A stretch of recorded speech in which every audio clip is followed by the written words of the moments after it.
Let's see what the stew has for us today. Welcome to the Gnomecast, Gnome Stew's tabletop gaming advice podcast. Here we talk with the other gnomes about gaming things to avoid becoming part of the stew, so I guess we'd better be good. This episode is brought to you by our awesome Patreon backers like the extravagant Eric Bunce, the Weregator, the astounding Anthony Macaronis, and the jazzy Jeffrey Lees.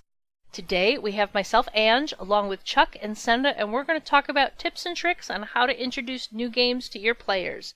Before we dive into that main topic, though, let's ask our Get to Know a Gnome question, which today we're going to ask, what's the newest game you've gotten to play this year? Senda, I'm going to start with you. Cool. I have this exciting thing where I do an actual play podcast, and right now it means that I'm getting to play all sorts of games while they're on Kickstarter, which is great. So this year, the most recent ones that I've gotten to play sort of simultaneous with Kickstarters and releases were For the Queen and Hearts of Wulin, and before that I got to also play Bite Me, which, gosh, I can't wait to play that one again. Yeah. Werewolves and drama. Bite Me was fun. Oh, so good. Those are the ones I can think of off the top of my head, but it really has so far this year, it has been like everything that show is dropping is like new right then as it's coming out. Oh my gosh, I say that, and I'm literally sitting next to the box of Fiasco because the new Fiasco in a box is sitting next to me, and we're still dropping the episodes from that playthrough right now. So it's been awesome, and I love every minute of it. That was a lot of games. There's like more that I'm sure I can't even think of. Chuck, what about you? So I'm only going to name one game because I don't have quite the proliferation of games that I play. But while at Gen Con this last year, I played a game called Axon Punk, which came out in 2018. And it's a cyberpunk game with a strong hip-hop influence. But the thing that I really liked about it was that it sort of tried to get away from that sort of like nihilistic kind of individualism that you see in cyberpunk and really focused on the community aspects. So a lot of what you do is built on protecting and maintaining and building up the communities that you find yourself in, and I really liked that emphasis in it. It was a good game. I liked it. That sounds cool. I played a cybernetic kitten when I played that game. It was great. That's awesome. That's it awesome. It was amazing. I was the computer. Anyway, Ange, what was the newest game that you played? I think mine are actually almost exactly the same as yours, Senda, because I got to, at QCC, I got to play Hearts of Wulin, run by Agatha, who is amazing. She really is. And her NPC game is so top-notch. I mean, like, yes. She was playing just this young apprentice kid at one point, and I'm like, I loved this kid. It's all she had to do is just give me this raised eyebrow, and I'm like, I love this NPC so much. But Hearts of Wulin itself is a really, really good game, and I highly recommend checking it out. It was on Kickstarter this spring, and it should be out soonish, I think. Agree, it was great.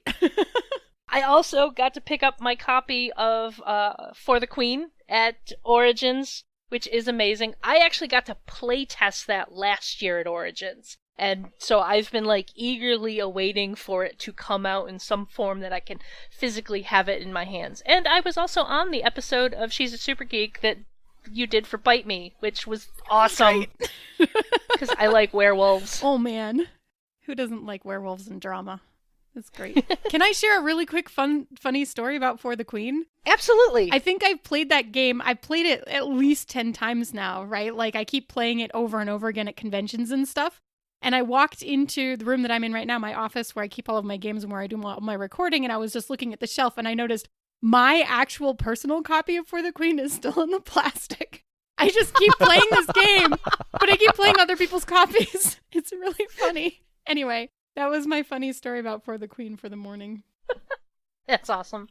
So, not too long ago, Senda wrote an article talking about introducing your players to new kinds of games. And I think while most of us here on this episode today can be called polygamorous, there are definitely folks out there who tend to gravitate towards a particular game, and it can take a little more work to get them to try new games. And so I thought it would be a good topic to basically just talk about some tips and tricks for getting people to try new things. Mm-hmm. Senda, why don't you tell us a little bit about the article you wrote?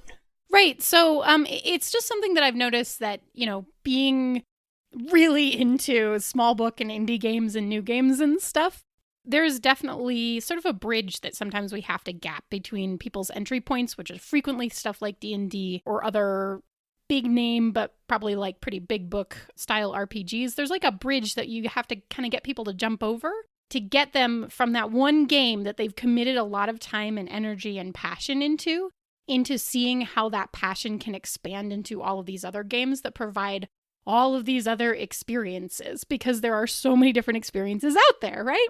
And I think that the normal path, not normal, I shouldn't say normal, but one of the frequently seen paths that we see for that is people will play D&D and they'll play D&D or Pathfinder or something like that. And they'll play it for like 10 or 12 years straight. And that is the only thing they play. And that's certainly what I did. And then suddenly something opens your eyes and you go, oh, wait, there's other games and they're not weird and scary. They're actually like just different experiences that I could have, right? And then I can expand into this and not be sort of just in a rut where like, you know, like at some point after 12 years, maybe dungeon crawling in and of itself is no longer the thing that you're passionate about. I'm finding I'm not super into fantasy games right now. Like, I'm like, it happens. Right. Like you go through phases, but like you can expand outwards from there, right?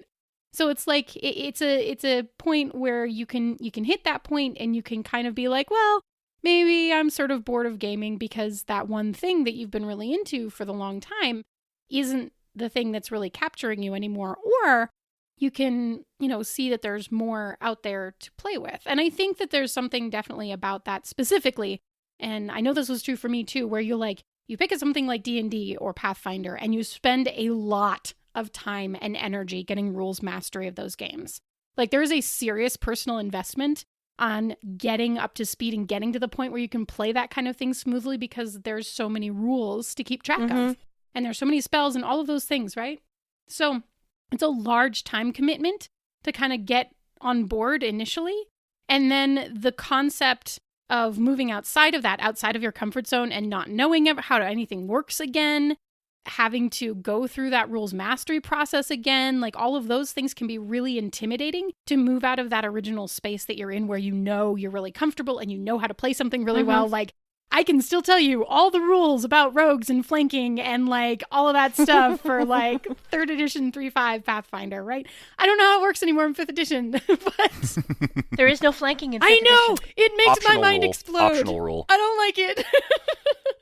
I spend way too much of my life optimizing exactly how to flank people so that I could get my sneak attack bonus. It freaks me out that it's not there anymore. Anyway. Yeah, so that's basically what the article is about, is like some ideas about getting people over that bridge in a comfortable way that is not intimidating, that doesn't come across as like, well, I play indie RPGs, so like it's like, well, I buy this bottle of wine, right? Like none of that snobby business. No hipster gamers. No here, hipster please. gamers. Like we're all gamers, and like there are things out there that other people will enjoy, but you know, we have to understand that change is uncomfortable and awkward, and people have made a large time commitment to the game that they might be playing. So like, yeah, it's kind of scary and intimidating sometimes to make that leap, and like, so we can't be like, I don't know, unfriendly on the other side, or nobody's going to want to, because why would they put in the effort? Anyway, that was pretty much what the article was about in summation, I think, if I remember it correctly.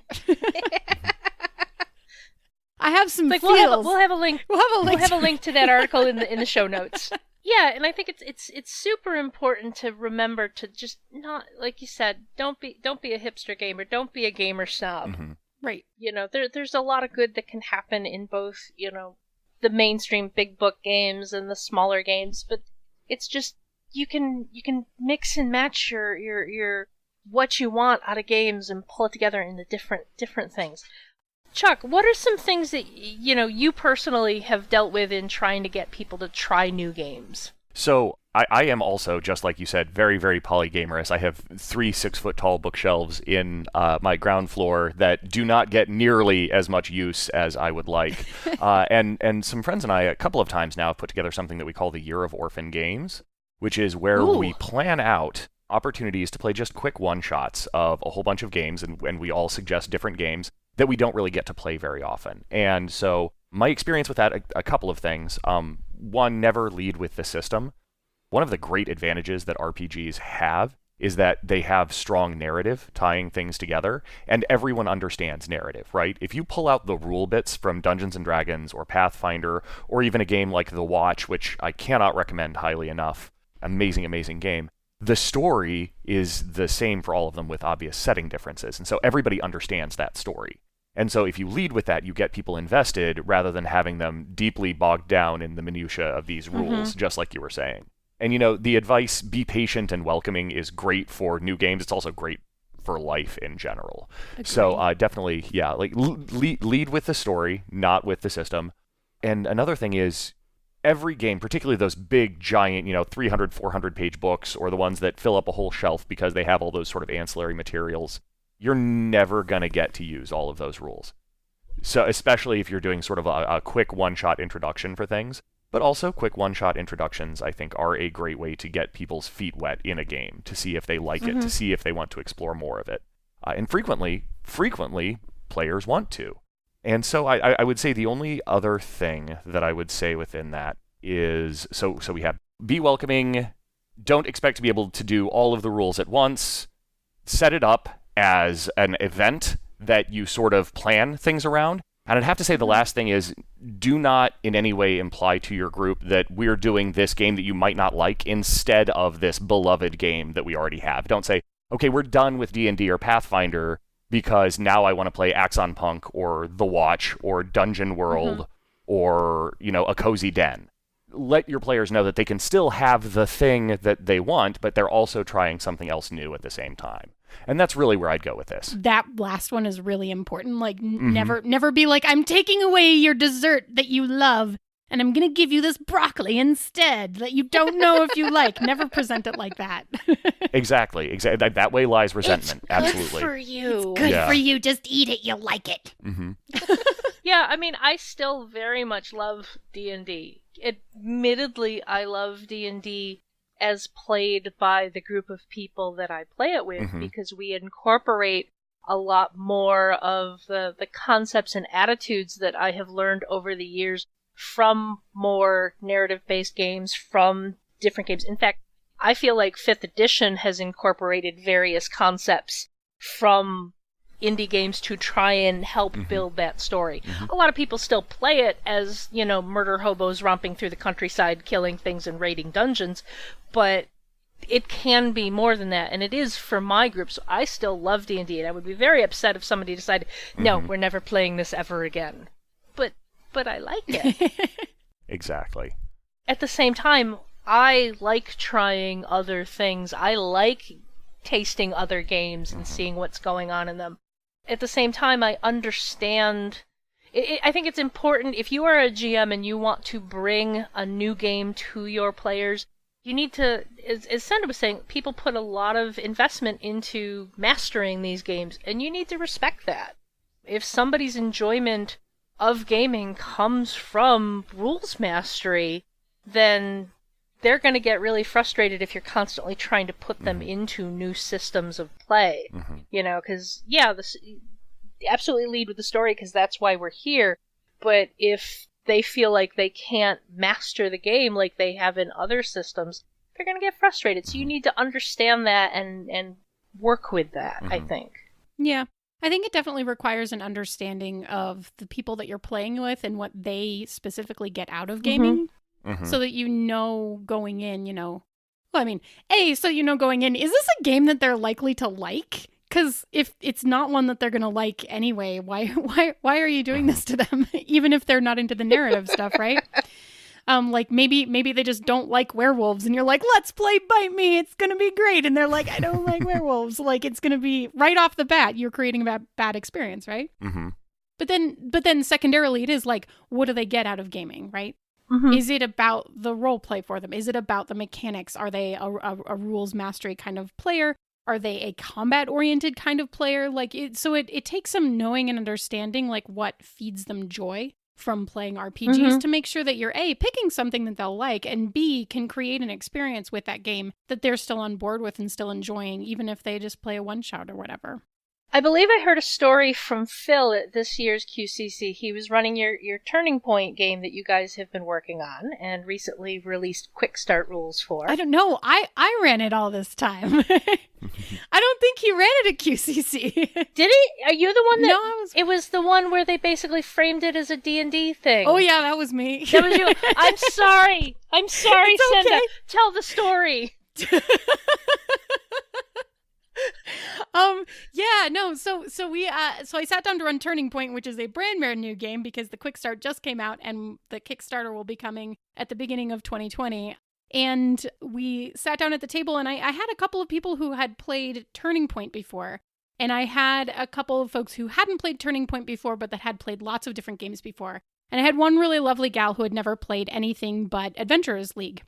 And so as we sat down and went through how the game was setting up, I mean, she was specifically at QCC. She was like, I'm going to play lots of other games. So like, she was already like on board, gung-ho. I was like, I love you. You're great, right?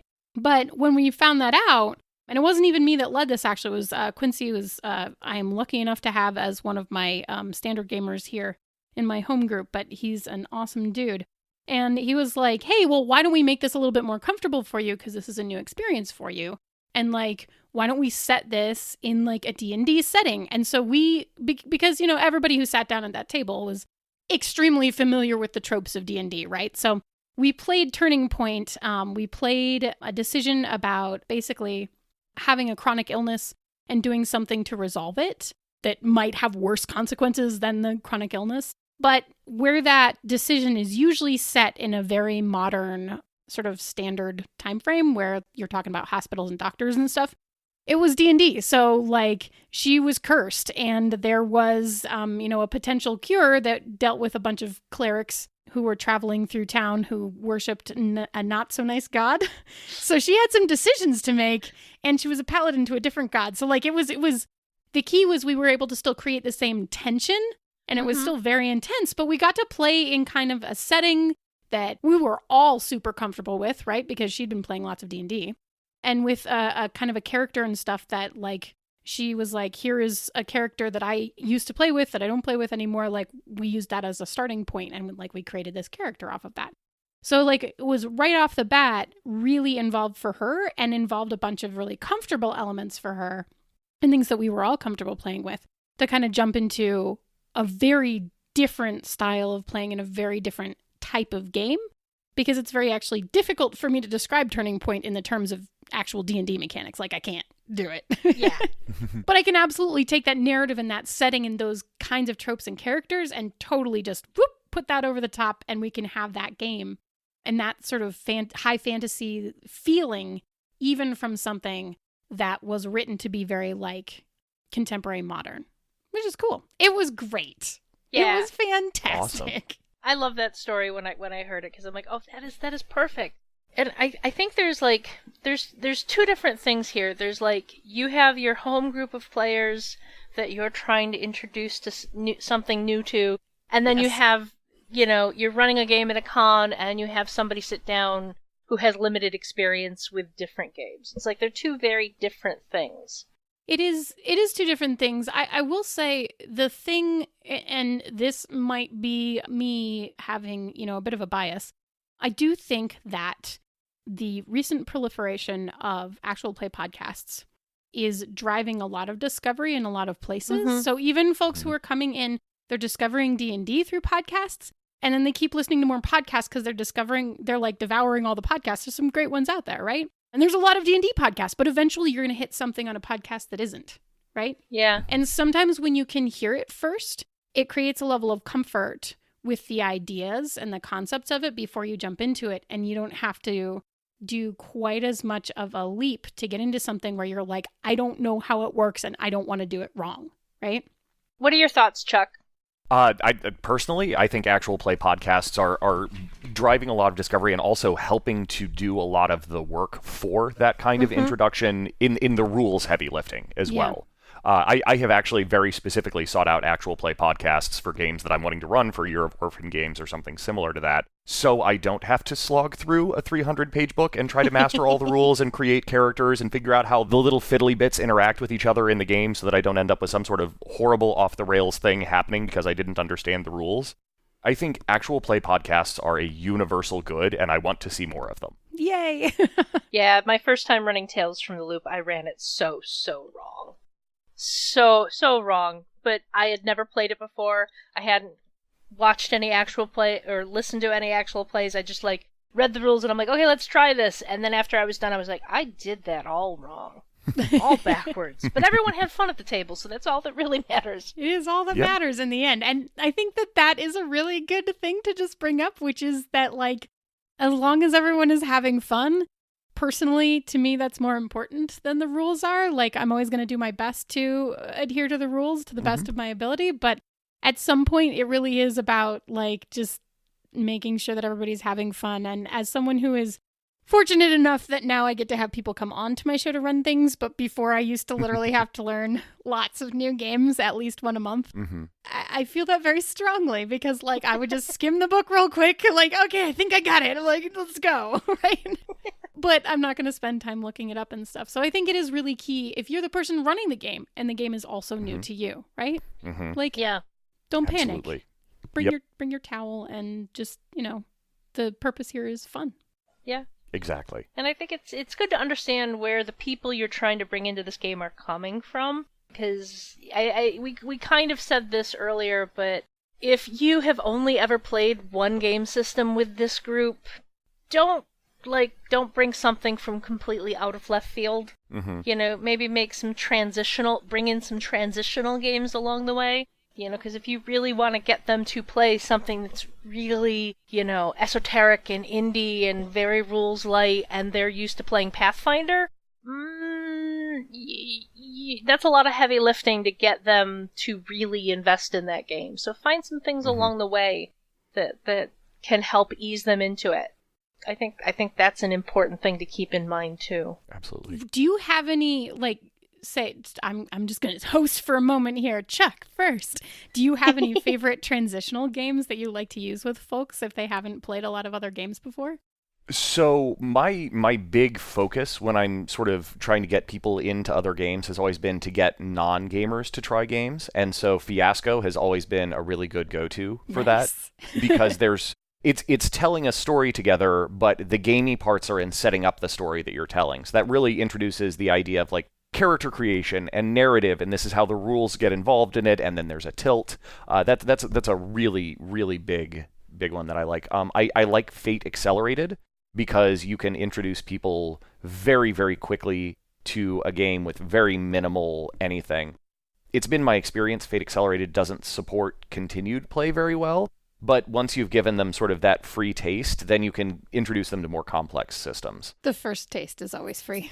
Exactly. And I know I've mentioned The Watch a couple of times. I played it for the first time at Gen Con this last year, but The Watch is absolutely going to be on my list of games that I use to introduce people because of how differently it approaches everything about games, and it moves the needle away from combat simulators to simulators of how relationships work between people, and I absolutely love it. So those are probably the ones that I would name. How about you?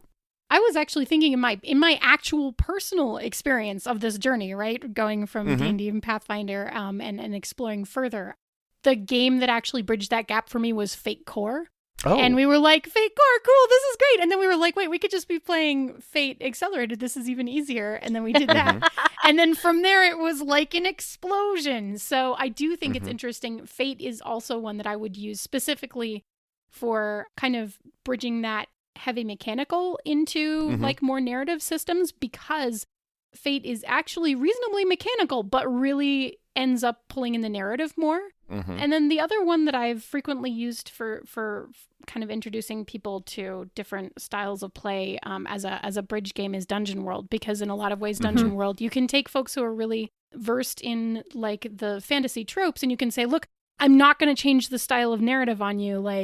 We're not going to do any of that. Let's try a different style of mechanics and see what that does with our narrative and see how that plays, right? So that's something that I've also done. But also, sometimes you just leap in feet first, head first, and just go wild. And, I had the lovely gal at QCC who was at my table who had never played anything but D&D. And not even just D&D, but Adventures League D&D, which is a specific flavor of, combat-oriented generally D&D, right? So she was coming from a very specific place, but also at my table at Origins this year, Turning Point was one of the gals that I played with. It was the first tabletop RPG she had ever played in her life.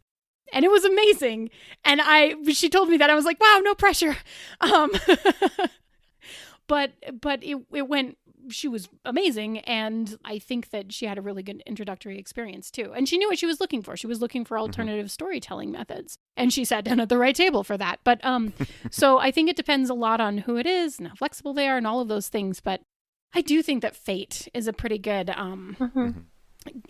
transitional game, and then also finding games like Dungeon World or other games that people will connect with narratively, and then once you have the narrative connection, being able to just be like, cool. And the thing about taking something like Dungeon World or something like that is there's so many Powered by the Apocalypse games now, and many of them, not all of them, many of them work from very similar concepts. Some of them are a little bit more extrapolated than others, but it means that once you kind of have that core down, you can be like, cool, you remember that cool Dungeon World game we played that had those mechanics? Like, now we can go play H2O and you kind of already know what's going on, right? So I like those too. But, Ange, do you have any favorites? See, I have had very good luck with some of my Powered by the Apocalypse games. Not all of them. Right. Some of them get a little esoteric in what they're trying to do, and I definitely wouldn't try and introduce a pure D&D player to PBTA with actual Apocalypse World. Right, or Bluebeard's Bride or something. Yeah, no, that'd be a lot. Like Monster of the Week. I know, but it would be a lot. I've had good luck with Monster of the Week, Uncharted Worlds, and Masks. And that's because those are three concepts. They're three media concepts that are generally very easy for people to grasp. Yeah. So even if it's a different system, even if it's a different thing, if I can get them into that mindset of, like Monster of the Week, it's Buffy, it's X-Files, it's Supernatural. If they know any of those, it's Dresden Files. If they know any of those, they've instantly got that toe into the water for that game, and we can get moving with the story that the game will bring out. Masks, superheroes. Everyone knows superheroes now. And with Uncharted Worlds, it's space opera. It's your Firefly, it's your Star Wars, it's your whatever trappings of space opera you want to throw on it. And there is a degree of, when I'm introducing players, there's some stuff I throw out or don't emphasize as much, because it's like, you really want to, and I've actually gotten into an argument with somebody on some of this, because he was like, no, you're not being true to the game if you're not using these rules. And I'm like, yeah, but these rules are going to alienate any new player that wants to try and get into this, because they make the game a little more complicated in ways they're probably not ready for. So let's just set those aside and we'll dive into this. So it's like, I've had really good luck with those. Cool. I think we've covered this topic pretty well. So unless there's any last words the two of you want to throw into this, let's head into our outro. This show is funded by the Gnome Stew Patreon. You too can become a Patreon backer by following the Patreon link on the Gnome Stew website to the Gnome Stew Patreon. This ad is brought to you by New Game Radar. Install this app on your phone and it'll alert you to new games even as they're being formed in the minds of the developers sitting around having coffee and getting inspired. If you're enjoying the Gnomecast, you'll probably like many of the other Misdirected Mark shows. Here's one to check out. Jang Hu Hustle. Train alongside fellow students Eric Farmer and Eli Kurtz in Jang Hu Hustle. Eric and Eli make their kung fu stronger by watching wuxia films, then discussing how to apply their observations to game design. You can find all of us at gnomestew.com, at gnomestew on Twitter, and gnomestew on Facebook. Chuck, where else can we find you on the internet? You can find me at Innocuous Chuck on Twitter. How about you? You can find me at Orikes13, Orikes 13, on Twitter and Instagram, though Instagram is mostly pictures of my cats. And Senda. You can find me on Twitter. It's at Idella Mithland, IDELLAMITHLYNND. We're all still giggling about this, but it's too late for me to change it now. You can also find me on my podcast, She's a Super Geek, which is at SassGeek Podcast on Twitter, and Pandas Talking Games, which is at Pandas Talk Games. Excellent. So, do you guys think we avoided the stew this week? Can we maybe give John some new ingredients? Let us fervently hope. I've been hearing stories about there's a ladder installed in one side if we can just find the right. And I think somebody has an escape hatch installed too, so... Right. We're probably good.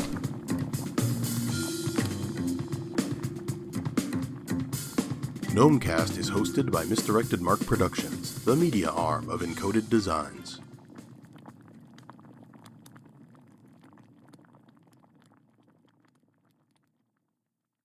I thought you were doing the Chuck, stop talking. I'm like, oh god, did I say something wrong? No, Oh, it no. wasn't you.